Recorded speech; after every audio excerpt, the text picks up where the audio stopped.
కాంగ్రెస్ పార్టీలో కీలక పదవులు కేటాయించడానికి సమయం అయితే ఆసన్నమైనట్లు తెలుస్తుంది.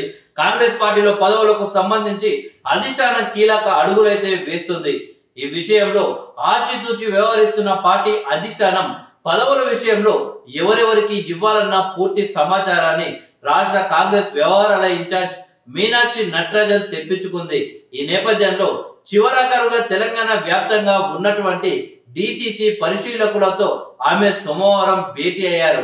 ఈ సందర్భంగా రాష్ట్ర వ్యాప్తంగా ఉన్న 35 మంది పరిశీలకుల నుంచి ఆమె సేకరించిన సమగ్ర డేటా ఆధారంగా పదవుల కేటాయింపుపై పరిశీలకులతో 1-to-1 మాట్లాడారు.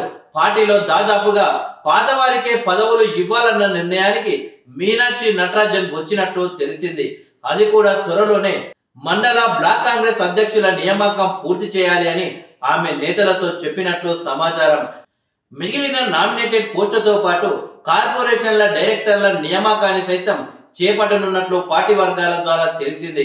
తెలంగాణలో పార్టీ బలోపేతానికి కార్యకర్తల్లో ఉత్సాహాన్ని నింపడానికి ఏఐసిసి రాష్ట్ర వ్యవహారాల ఇన్ఛార్జ్ మీనాక్షి నటరాజన్ విస్తృత పర్యటనలకు సిద్ధమవుతున్నారు.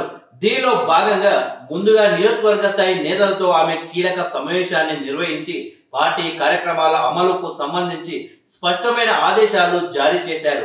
గాంధీ భవన్ లో నిర్వహించిన జై బాబు, జై భీమ్, జై సంవిధాన్ కోఆర్డినేటర్లకు మీనాక్షి నటరాజన్ దిశానిర్దేశం చేశారు.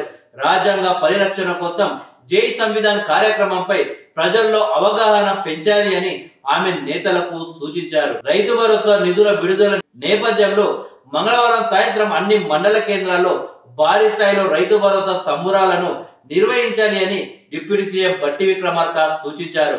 గాంధీ భవన్ లో సోమవారం టిపిసిసి చీఫ్ మహేష్ కుమార్ గౌడ్ అధ్యక్షతన జరిగిన జై బాబు, జై భీమ్, జై సంవిధాన్ కోఆర్డినేటర్ల సమావేశంలో బట్టి విక్రమార్క పాల్గొన్నారు. ఈ సందర్భంగా రాష్ట్ర వ్యాప్తంగా 9 రోజుల్లో 9,000 కోట్ల రైతు భరోసా నిధులు విడుదల చేశాము అని తెలిపారు.